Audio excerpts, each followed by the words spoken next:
Ladies and gentlemen, welcome to the show. Who are you? I'm your host, Mr. I Love You. The Liberian comedy industry is to unite. The typical mentality of the Liberian is for you to perform and perform to the best. You owned a keke before. Yeah. You were transporting people up and down. From here to Douala. What has been your biggest challenge? The biggest challenge for me is working with people who don't know, but they pretend to know. Are you married? Are you single? Where do you stand? I was married, but it's not working anymore. I will provide a lot of training to help others to be like the others international artists. The idea to the rhetorics of there's nobody to support, to promote the creative sector of our country. Boom! What's up, folks? How you guys doing out there? I go by the name David Harris Matati, aka Mr. I Love You. I want to take this time to welcome you guys to the show called Who Are You? This is where we bring forward to you all your well-known people out that you see on the camera every day. We'll bring them on this platform. We'll take our very time to break them down, where you get to know a lot of details about them. Ladies and gentlemen, today is an honor and privilege. I have one of God's servants with me. It's so hard to just introduce him because I have nothing close to his grace to do so. But just before I introduce him, ladies and gentlemen, I'm going to go ahead and show you guys some footage of him. When we come back, you're going to know who exactly I'm talking about. We'll be right back.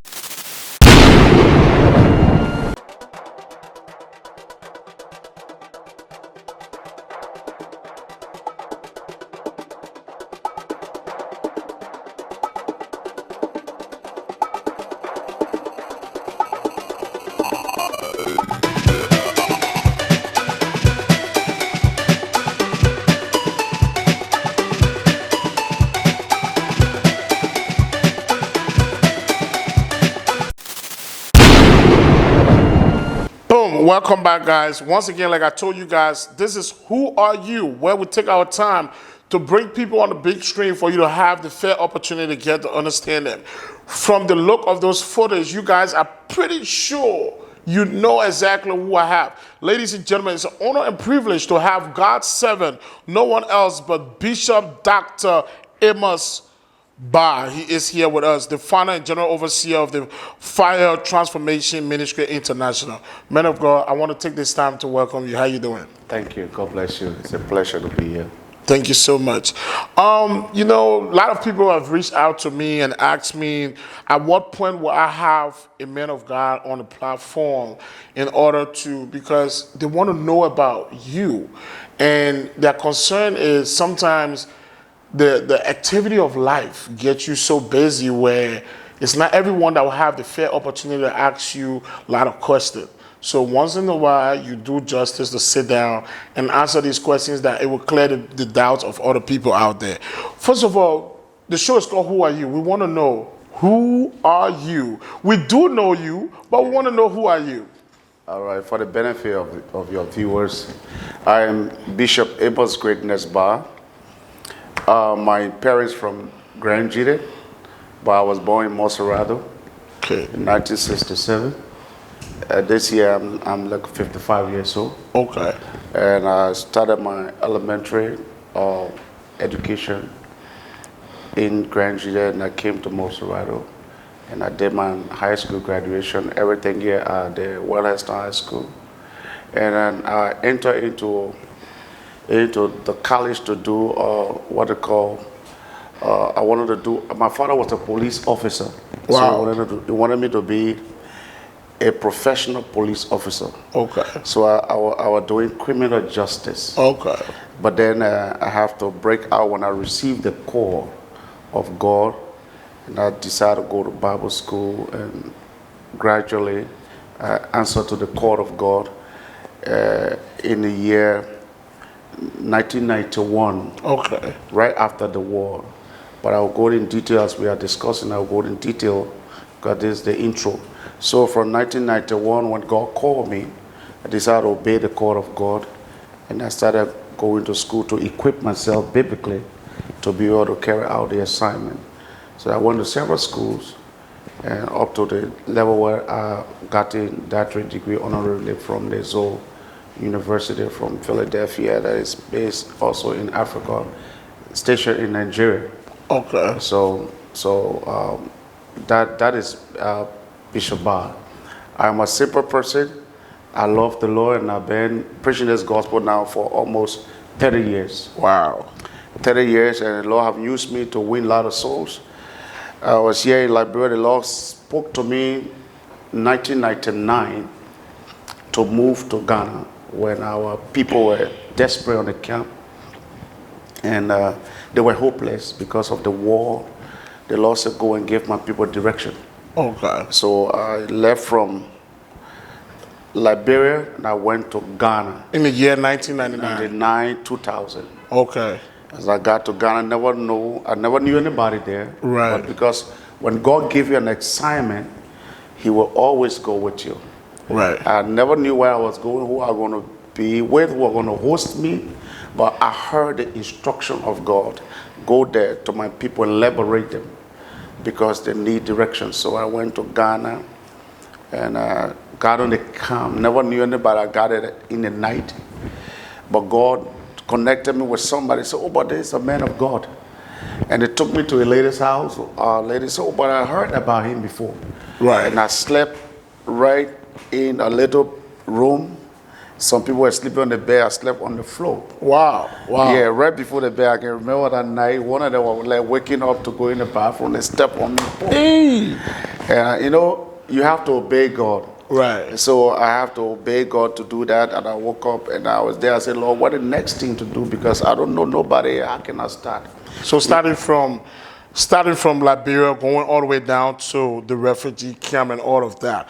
But one thing we would like to know, you are well known to be, you are not, that's not your title. You are a bishop. But you are well known to be Pastor Bar. Yeah. Where did this whole Pastor Bar thing came from? That's great. You see, after I received the call, I was here, and then I was sent for in Nigeria by David Oyedepo, because when the Winners Chapel came here, I was part of those that hosted them with some other ministers. Right. And we attended Bible school, and they recommended us. They said that when we came to Liberia, there are few men of God that already received us. Right. So Pastor Bar is one of those. Okay. So when the April 6th war came, Bishop Oyedepo contacted a vessel with the Nigerian contingent to find out people that he wanted to bring over to him to take refuge and also train them and equip them. So I was one of those that were privileged to go. So when I went there, I attended the school and I was ordained in the ministry as a pastor, and then I was released. In Winners Chapel? In Winners Chapel, okay. In Nigeria, Yanekwaja, Lagos. Wow. Yeah, so we were ordained. They gave us option.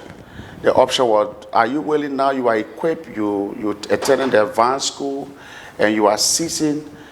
Can you work along with Winners Chapel, or what is your vision? They said we should go home and sleep that night and pray over it and allow God to direct us, because they never want us to just make decisions based on the things we see. Right. So when I got home that night and I prayed, I received the witness like Nehemiah.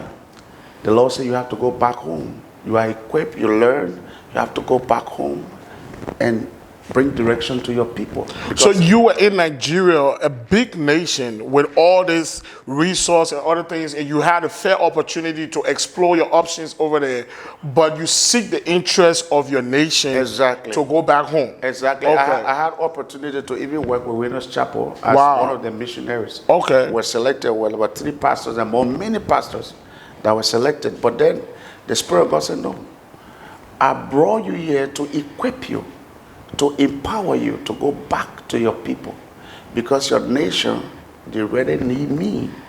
So when I woke up that morning, when they went to meet the bishop asked other people, say, yeah, I want to be here. Some people said they want to go to this.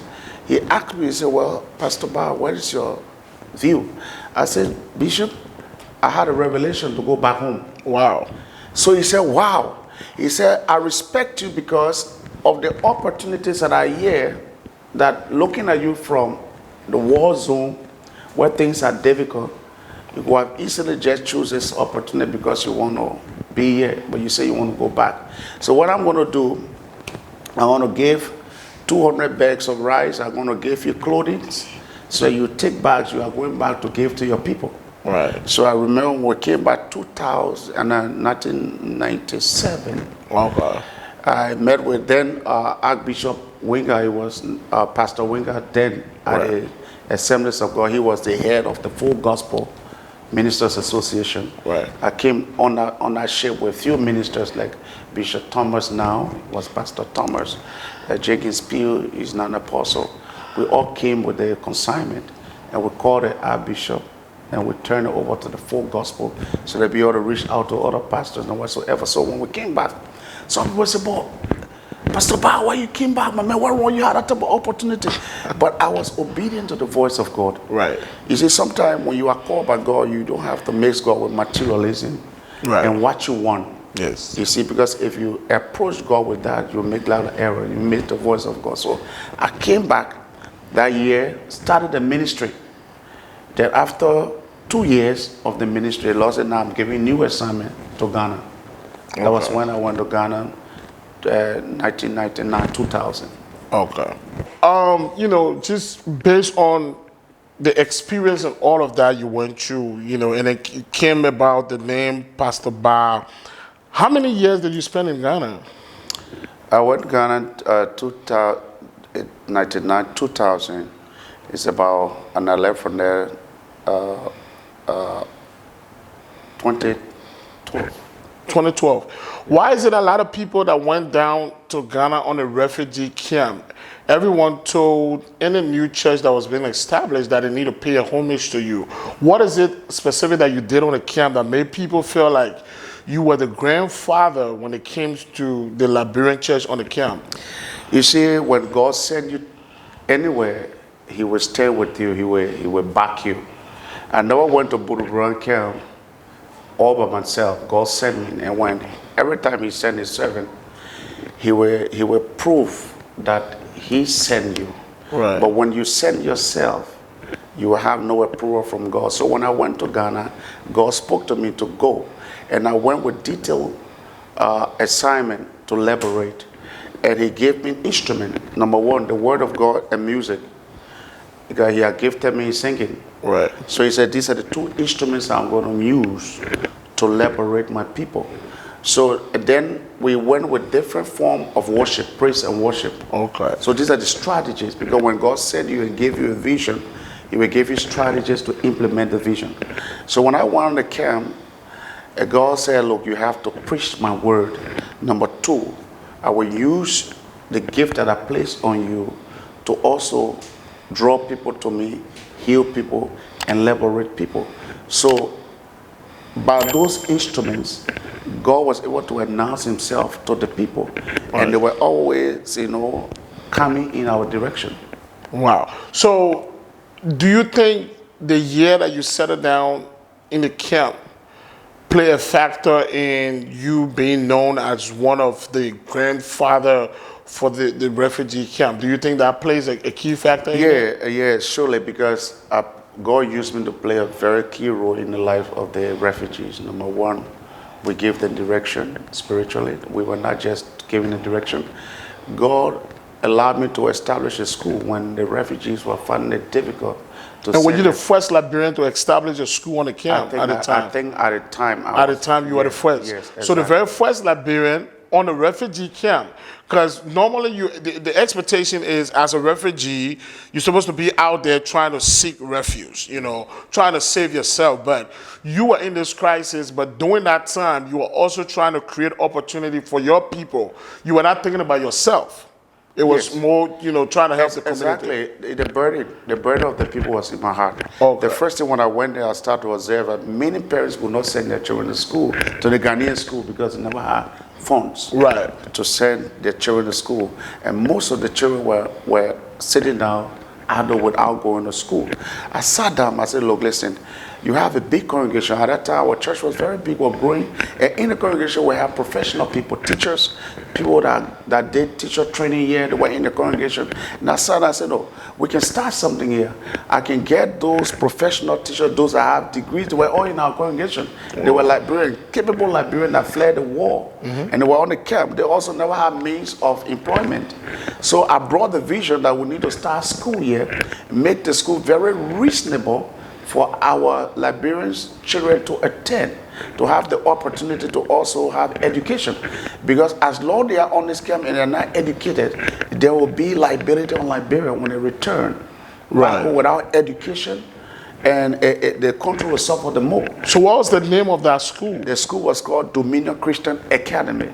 Dominion Christian Academy. It was named after the church. The church was called Dominion Praise Chapel.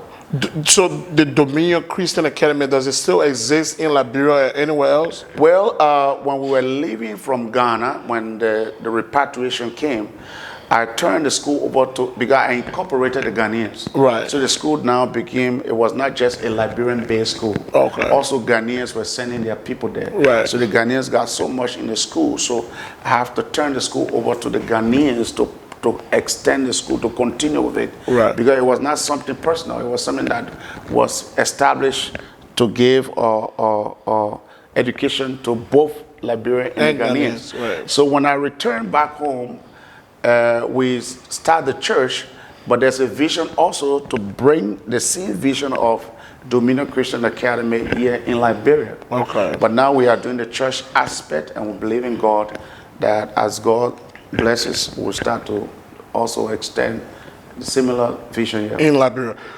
Are you a shareholder in the school in Ghana right now? No, I turned the whole school over. I got no share. You were the original founder? I'm the original founder of the school. The chief, they honor me. They said they have never seen such a thing, to see a refugee that came in Ghana to start a school, to help the Ghanaian students. Even the Ghanaian children were not asking them to pay money whatsoever. So when I turned the school over, and I said, there's no share, just run the school and help your people. When was the last time you visited the school? I was in Ghana the few times. I was there beginning of this year. Beginning of this year. Did you visit the campus? The school. The school is doing well. Wow. The whole school now changed. And the Ghanaian, when I went there, the student that introduced me to the students said, there's a man that founded the school. And there's a man. They also put the description in the school historically. Right. That as long as school is there, there's the founder of the school. So, just before we take our break, looking at you being a man of God, God's servant, with exception of you impacting the life of people in the church, you impacting the huge number of kids' life, how does that make you feel? Look, I'm a people's person. I love people so much. Those that know me, everybody in Ghana, America, everywhere, they will tell you that Pastor Ba, as they used to call me, he loved people again, gave his last. Sometimes even my wife will look at me and say, what type of man are you? That even your last, you have somebody will come, they're hungry, you will take it and starve us. And you make them happy. I say, that is the essence of living. Because if you don't make anyone to smile, your living is in vain. Right. One of my mentors told me something. He said, always live for people to say thank you. Every time more people tell you thank you, the more you live long. Okay. So you must always impact the life of people. A songwriter say, if I don't help somebody, my living is in vain. Okay. So my concern is people. Right. So that was what, gravitated the people towards my ministry. Yeah. Because, for example, before I give you a chance, when pastors are stranded in Ghana, other pastors will say that churches, they will say, go to Pastor Ba, he will host you. Right. Then they will come to me and they will say, oh, but that pastor say I should come to you. I said, but he said, Pastor, why can't he? Said, no, but he said, you can be hosting people. Right. And I love to do that, and I feel fine. I feel satisfied with that. Right.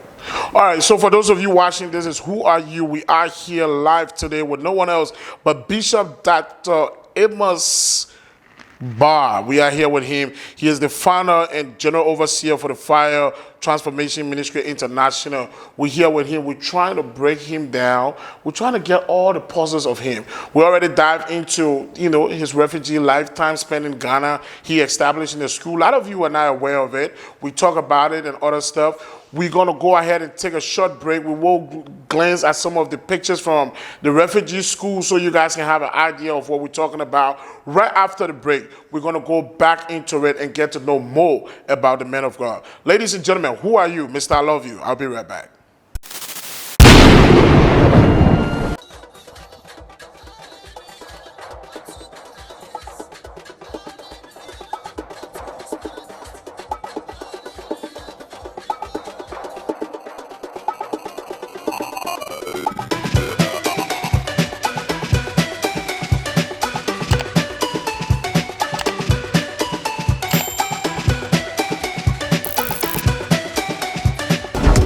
This is Minister Abigail Ovington, the Speak Lord Lady. You are watching Who Are You with Mr. I Love You. Don't forget to subscribe, like, and comment because your comments are so important. Thank you. Yeah. Who's that nigga? It's nigga Blow, baby. Holla at your boy. You are locked down to the show Who Are You with Mr. I Love You. Don't forget to subscribe to the YouTube channel. Holla at your boy.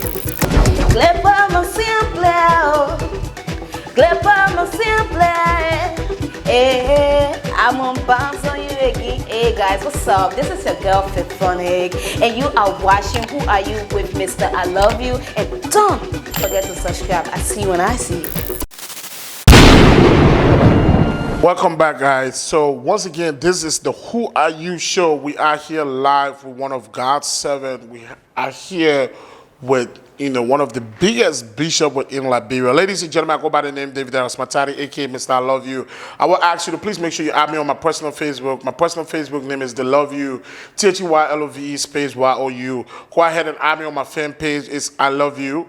And also follow me down on YouTube. Go on YouTube and type in Who Are You with Mr. I Love You. You're going to find a YouTube link right there. Don't forget to subscribe. Hit the notification button. Whenever we have a new video, you will be notified about it. For those of you that are into the gospel business and other stuff, we have one of the biggest bishops within Liberia, and he is here with us today. We are talking about a lot of stuff on him. We did dive into his refugee life and other stuff right before the break. You guys saw the pictures of the school that he did, open up back in the refugee camp. At this point, let's find out about him. How did he get into this whole ministry thing? When did he discover about it? Let's find out. Man of God, we want to know at what point, you did mention it earlier on. When did you get this call about the grace and, to do God work? When did you discover all of this? All right, thank you so much. I'm so excited today that at least people will get to know my story. Right. You see, during the war, when the war was so hot, my father, during the days of our President Doe, right, my father was like one of the officials. He was the escorting unit commander, the people that rides the motorbike right, to escort the president. Yes. He was the head of the motorcade. Okay. So when the war came, people were not there was no discrimination. They were coming for the crown, coming for this, coming for that. They were killing everybody. Everybody, coming for government officials. So we were in Matadi Estate. And then our brothers came, they captured some of us, sent us back to Duboro. But right to Duboro Junction, somebody came, that when we prayed our country will be peaceful, we'll never experience war again because war is bad. But God was using that to reveal himself to me. So a guy walked to me, knocked me on the back. He said, Amos, when he called that name, during the war, when those guys are having gone, call your name, you will tremble. You know that something happened. Right. He said, Amos, who brought you on the side? Oh, you came for reconnaissance. Who did? But they came on me and grabbed me. Right. And then he said, this person is from this tribe, he's from that. And they wanted to kill me right there. Wow. So they were trying to, some of them bringing tire to burn me. Some said they would skin me. Some said they should pour gasoline on me. Then one of the commanders said, why are you guys fighting over one man to kill him? Okay, you'll put him in the prison tonight. We'll kill all of them to soul cleaning. Wow. When I entered the prison, I met 5 persons. I met some people tied, husband to wife, children to mother, people tied. So I entered that small, there's a house. Every time I show the house to my children. So at this point, you were in a spot where the next day you were scheduled to be killed. I was supposed to be killed right there, but God confused them. He intervened. Okay. He intervened. That's the first sign I saw. Wow. The commander said, leave him in, put him in the prison there. There's a 2-room apartment building right to Tuporo's Junction. Right. Right in the fence there. And they pushed me in the room, but the place was choked with people. And I checked the people, were almost 35. So when I entered the room, I lay on the wall. Look, when you're about to die, you can feel it. You will notice that deep sleep, something like a deep sleep will start coming on you because your spirit already gave up that you're already dead. And at that time, nobody can intervene for you. Wow. When they put that type of, and a stigma on you or a name on you of the people, category of people they're looking for. Right. So when I entered, I saw how the people were tied and condemned. Right. I knew that I was dead. So I lay on the wall and I came down the floor and I went into deep trance like a sleep. Mm-hmm. And then I saw myself walking on a very big field with green grass, but you cannot see the end. I just walking alone, looking around, can see. Then all of a sudden, I saw about maybe 6 foot tall person coming with white with staff in his hand. And I saw the sheep, the flock, right, big, and I was looking at the attraction, the beauty of the sheep. They were so fat, and the man that was coming to me, smiling, coming to me, and he came to me and smiled with me and gave me the robe that was in his hands. Wow! And then he pointed to the sheep. So what was he saying to me? The role represents leadership. That I'm calling you into my ministry as a shepherd. My grace. To take my sheep. Wow. Right in that short time, the door opened, boom. One of them stood to the door and looked around and said, hey, you, come outside. So right in that instant, I already got the assurance that God is calling me. And I don't think this guy is going to kill me. But then fear was telling me that you are going to die. We walked, he said, he never spoke. He said, I should follow him. And we passed through the same guys that caught me. They were all seated there. And as I was passing through, nobody could speak. So in my mind, I believe it was a supernatural intervention. Wow. And God was taking me through because he had a destiny for me. So what year was this? 1990. After the death of Samuel Doe, it was September. So September of 1990, yes. This is when you think, that calling of God. The call came on that was the golden moment for you. Exactly. Okay. So right in that instant, when I was in the refugees era in Tuporo, I started preaching. Because I was born again, 85. I accepted Jesus as my Lord and Savior, 85. From better world. So 5 years later. So 5 years later, the call of God came in the midst of trials and great tribulation. So currently, how many branches of churches do you own, and what is the total population do you oversee? Well, personally, we still have a church in Ghana. We have a church in Ghana. We have about 2 branches here. We got one in the States. And the other one, which is my spiritual father church that I help to help in South Africa. I still go there to help because my spiritual son is there, who is the head of the ministry for himself. But I oversee a lot of churches that are not directly under me, but the pastors are my spiritual sons. So if I say... So you say you got a branch in Philadelphia? Yeah. And how many branches? In Minnesota. You have a branch in Minnesota? And then one in Ghana and 2 here. Okay, so one in Minnesota, one in Ghana, and then you have 2 here as well. Just starting another one, so it'll be 3 by now. So it's going to be 3 here? Yes. And then you got one in the U.S. and one in Ghana. Exactly. Is there another country you have on mind that you want to launch into? We already started negotiation in South Africa. South Africa, okay. Yes, we got been there. My son is already there. He got his own ministry, Oliver. He's there, and my other cousin's there. So the South African calling me now to come to start in South Africa. So my wife and I will be going there. Powerful. To start another branch because I've been there all the time. So my ministry I made. So speaking about you having another branch, you planning to open another branch in South Africa. I mean, it seems very challenging, with all of this. Leaving from the refugee camp and being well known, how do you maintain that type of grace coming back home and returning as a refugee? Because we have other pastors and other ministers that when they left the camp, the moment they came to Liberia, that grace died. Yes. So how do you maintain that? I'm still working with God. Okay. I'm still working with God. You see, people will not understand you. Thank God for this opportunity because sometimes our society is gullible. People don't understand people, they misinterpret them. The reason why I'm still where I am, sometimes the pastors will ask me, well, you're just coming back home. How come your ministry is still moving? I only tell them I'm working with God. Right. Now, mostly my vision is not much about church planting. Right. My main vision is to train men and release them. So I train a lot of pastors. I'm one of the bishops in this country that have raised a lot of pastors that got their churches that I can point to, that I mentor them. Great men of God in America, Australia, Liberia, everywhere. So all their churches are like indirectly my church because I fellowship with them. I still mentor them. I still guide them.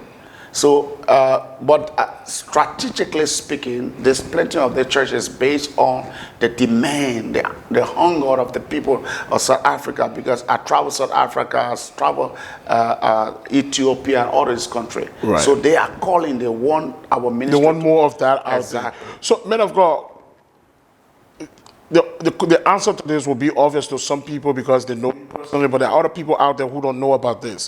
What is your marital status? Are you married? Are you single? Surely. Are you divorced? Where do you stand? I have a very beautiful wife. She's an apostle. She's an intercessor. She's a loving wife. And how long you been married? Well, unfortunately, my first wife passed off. Okay. And then I'm remarried now. But for 6 years now. You've been married for 6 years? Yes. Wow, powerful. Yes. So before we take our break here quickly, as God's servant, there's this saying that goes, you receive the gift freely, you should give back freely. Will you ever minister for, an invitation that you receive for free? Will you ever honor an invitation if they were not to pay you? Well, even if I'm going to South Africa, sometimes I buy my own ticket. I don't ask people. If you go to my church now, do your own investigation. It's very hard for Bishop Bar to tell his members, say, the Lord say, give me. You will never find it. So in our church, freely receive, freely we give. And, we don't coerce people to give us. So if a church was to invite you that, Pastor, we have this program going on, we really need you to come and grace aid and this and that, but we don't have anything to offer, you definitely going to make yourself available provided if you have the time. I just came from South Africa. I bought my own ticket to go. You can ask one of my sons, Pastor Oliver Toba. He's a pastor over there. His ministry is called the Oil Ministries. I bought my ticket to go. I did everything for myself. I went there, I preached, and I came back without asking him to give me a sacrifice to go and do everything. It's not about what he can give me. So several times I've done that. Right. Bishop, what is your most adorable moment being a bishop? Your most adorable moment that you just love it. You were just like, thank God I'm a bishop. What is your most beautiful, adorable moment? You see, it was in Ghana. Okay.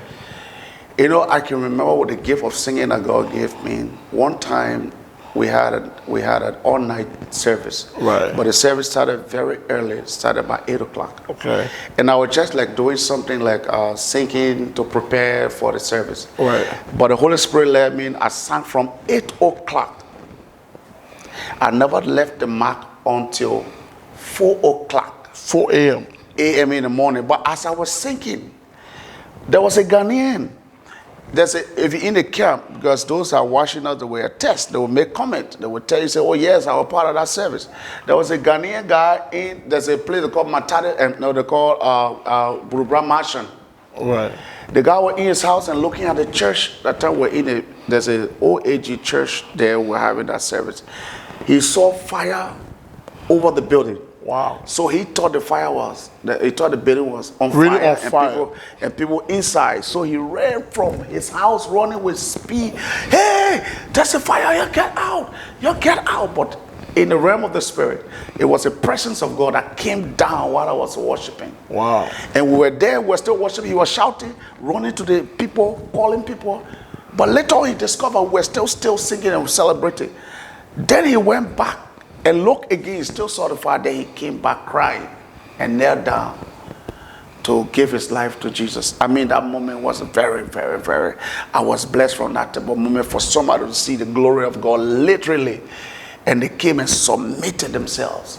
You know, that alone is very, very, very much exciting for me. Wow. I cannot forget that. Wow. So, ladies and gentlemen, for those of you watching, this is Who Are You? We are here with Bishop Dr. Amos Barr. He is sharing every great moment with, about himself in the ministry with us today. He just made it clear to us. Compared to other pastors, other ministers, they will tell you their greatest moment was when they got a visa to go out of the country. But Bishop is telling us today that was not his greatest moment. He didn't care about getting a visa to go out of the country, but his greatest moment was he having the ability to praise and worship God from 8 p.m. until 4 a.m. And today we are here. Ladies and gentlemen, please make sure you add me on Facebook. My Facebook name is They Love You, THEYLOVE space YOU. That's my personal Facebook. Follow my fan page, is I Love You. And don't forget to hit the subscription button on YouTube. Whenever we have a new video, you will be notified about it.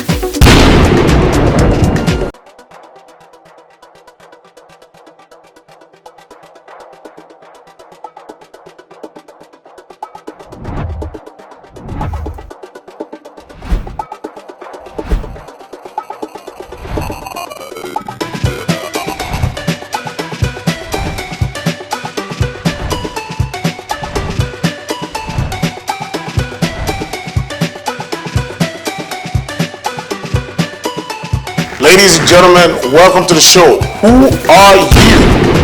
I'm your host, Mr. I Love You. If an Nigerian comedy industry is to unite.